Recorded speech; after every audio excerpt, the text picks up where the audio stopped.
Every man who has ever watched a woman become visibly drawn to an older man with no obvious explanation has had the same thought. He is not the most physically impressive person in the room. He is not the wealthiest. He is not performing anything that looks like attraction strategy. He is simply there. And something about the way he is there is pulling her attention like gravity pulls mass, quietly, continuously, without effort and without announcement. What he has is not money. If it were money, the wealthiest man in the room would always be the most compelling. He is not. What he has is not status in the conventional sense. If it were status, every powerful man would produce this response. Most do not. What he has are three specific things, three qualities that are built rather than bought, earned rather than inherited, and that become more potent rather than less potent as the years accumulate. Three things that operate directly on the female nervous system at a level so deep and so biological that she experiences the response before she has formed a single conscious thought about why. By the end of this video, you will know exactly what all three are. And more importantly, you will know why they work at the neurological level. Because once you understand the mechanism, you will realize that these three things are not characteristics you either have or do not have. They are things you have been building your entire life without knowing that is what you were building. Stay with me until the end. Because the third thing is the one that is most invisible from the outside and most powerful from the inside. The one that produces a response in women that they describe in terms that have nothing to do with what they can see or measure. The one that most men over 50 already possess in some form and have never been told is the most activating quality they carry. Before I give you the first one, I need to address something directly. There is a story that the culture tells aging men about their position in the landscape of desire. The story says that physical vitality is the primary currency of male attractiveness, and that as that currency diminishes, so does the desire directed towards you. That story is not only incomplete, the neuroscience of female attraction shows it is largely wrong. What the female nervous system is actually optimized to respond to most powerfully is not what peaks in a man's 20s. It is what only becomes fully available in a man who has done the real work of his decades.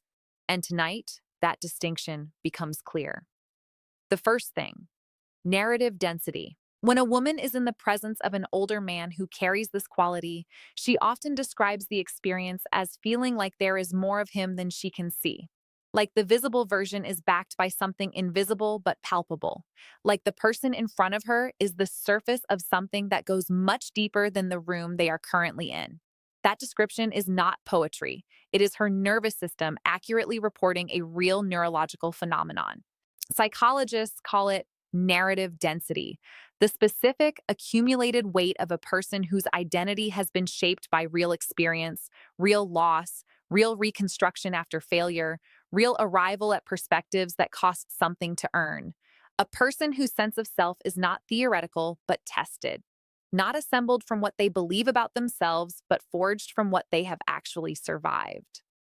Research on social cognition documents something remarkable about how the brain processes this quality. When we encounter a person with high narrative density, a person whose selfhood is clearly backed by real and complex history, our social brain network activates differently than it does in the presence of someone whose identity is still being constructed. The response is the neurological equivalent of encountering something with genuine mass rather than something that merely occupies space. For women specifically, evolutionary psychology offers a clear explanation for why this quality produces such a strong response. The female attraction system was optimized over hundreds of thousands of years to identify the specific signals of a man whose capacity for navigation through adversity, through uncertainty, through the complex and unpredictable challenges of a real life had been proven rather than merely claimed. Narrative density is the behavioral and energetic signature of exactly that proven capacity. What does it look like in practice? A man with high narrative density does not explain himself much. He does not need to. He answers questions from a place of real knowledge rather than constructed position. When he speaks about something he has experienced, the words carry a specific weight that the same words from someone who has not lived through the equivalent thing do not carry. His humor has texture. His silence has substance. His opinions are clearly derived from something rather than assembled for the occasion.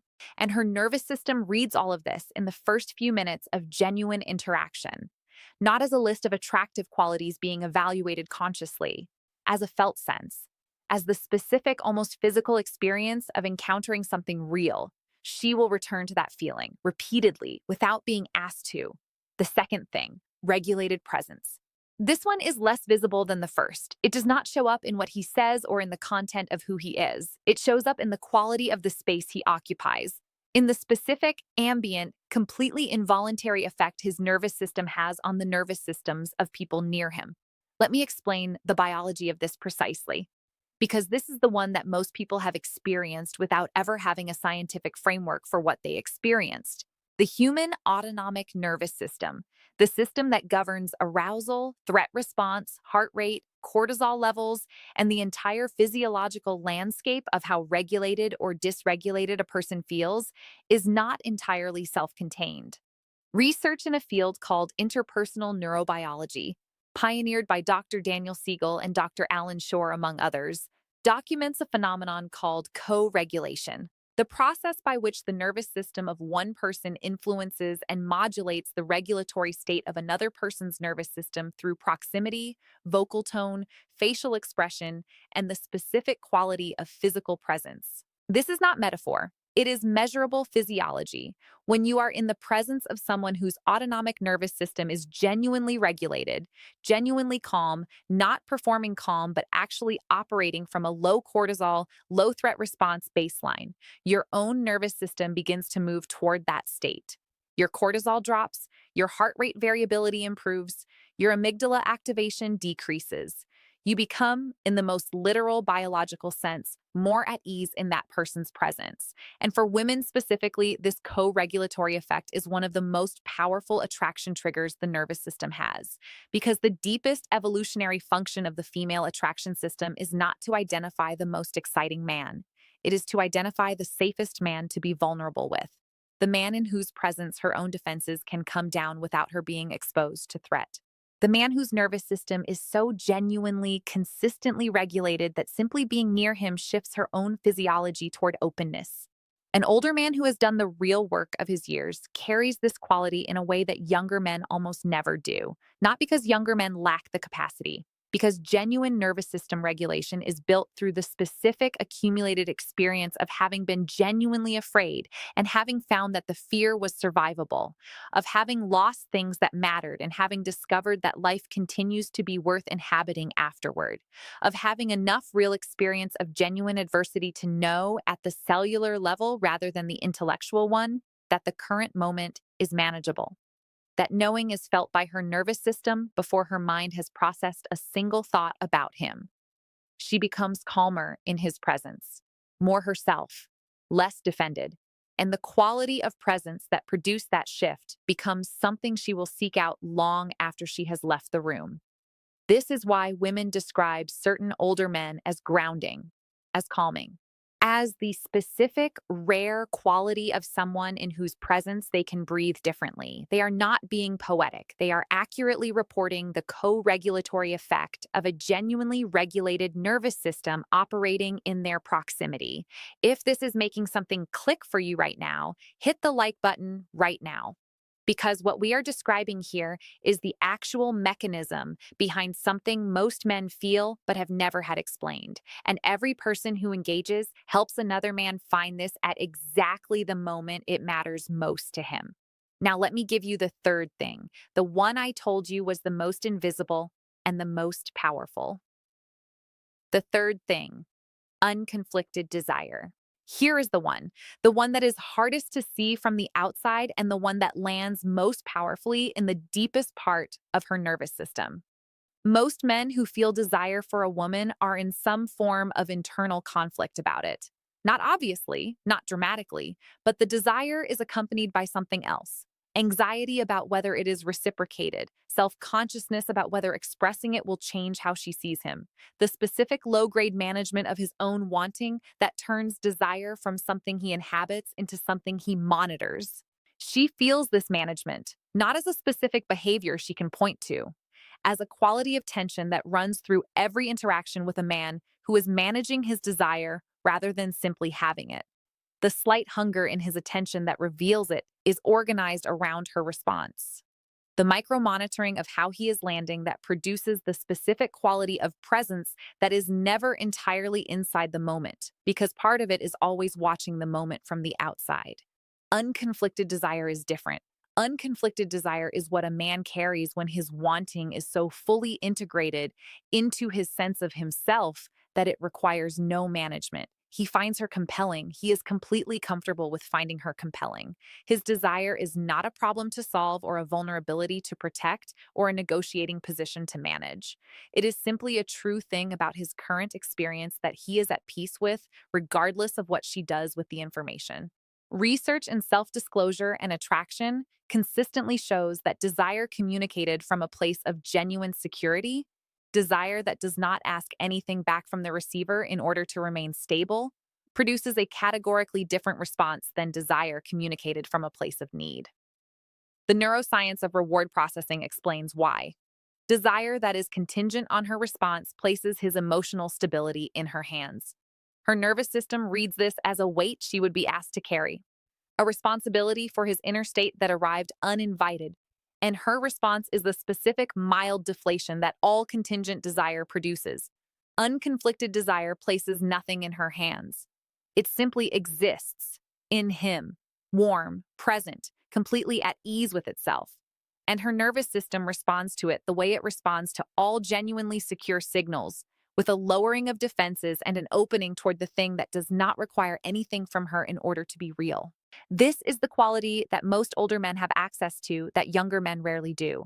Not because younger men cannot feel desire, because unconflicted desire requires a specific relationship with one's own wanting that only years of real experience typically builds. The experience of having wanted things badly and having survived not getting them, of having desired people who did not reciprocate and having found that the desire itself, separate from its outcome, was not a source of damage, of having arrived through the long and unglamorous process of real living at a relationship with your own interior that no longer requires external confirmation to feel stable. That relationship with one's own wanting is what produces the quality she feels, not the content of his desire, the quality of his comfort with it, the specific, warm, completely unhurried ease of a man who wants her and is not even slightly conflicted about the fact that he does. When she encounters this, and when a man's desire arrives without the anxiety, without the monitoring, without the specific quality of a wanting that is managing itself, something in her nervous system responds with the exact same quality of ease. His desire is not a weight, it is warmth. And warmth, arriving without expectation and without urgency, is one of the most difficult things in the world to resist. Why these three things compound with age. Here's the piece I want you to carry with you after this video ends. Narrative density is not built in a day. It is built through decades of real experience, of genuine difficulty, genuine loss, genuine reconstruction after collapse, genuine arrival at perspectives that cost something to earn. Every year that a man actually lives, rather than merely exists through, adds another layer of density to this quality. Regulated presence is not achieved through effort. It is the residue of enough real adversity survived to know at the biological level that the current moment is manageable. Every genuine challenge that a man navigated and came out the other side of adds another layer of depth to his nervous system's baseline regulation. Unconflicted desire is not performed. It is the result of enough experience with one's own wanting to have arrived at a genuine peace with it. Every time a man wanted something honestly, acknowledged it honestly, and survived whatever came of that honesty, his relationship with his own desire became slightly less conflicted. These three things do not diminish with age when a man has used his years. They compound, they deepen, they become more available, more genuine, more transmissible to the nervous systems of the women he is in proximity with. This is not consolation. It is not a comfortable story told to offset something lost. It is the specific, research-supported reality of what the female nervous system is actually optimized to respond to, not the performance of vitality, the substance of a life genuinely lived, not the simulation of confidence, the architecture of a self actually built, not the theater of desire without conflict, the real thing, quiet, warm, entirely at peace with itself. You have been building these three things your entire life. The question has never been whether you have them. The question is whether you know you have them. Because a man who carries narrative density and regulated presence and unconflicted desire and does not know he carries them is still transmitting them. But a man who knows, who understands the specific qualities her nervous system is reading and why they land the way they land, is a man who no longer wastes his most powerful assets apologizing for the years that built them. Those years are not what you lost. They are what you became. And what you became is exactly what her nervous system has been looking for. Subscribe to this channel right now, because this is where the real science of what makes older men genuinely, deeply, biologically compelling to women gets spoken plainly, without apology and without the comfortable version that stops before it reaches what actually matters. Like this video and share it with a man over 50 who has been convinced that time works against him in this area. It does not. It never did. It was always working for him. He just needed someone to tell him what it was building. The next video goes even deeper. Do not miss it.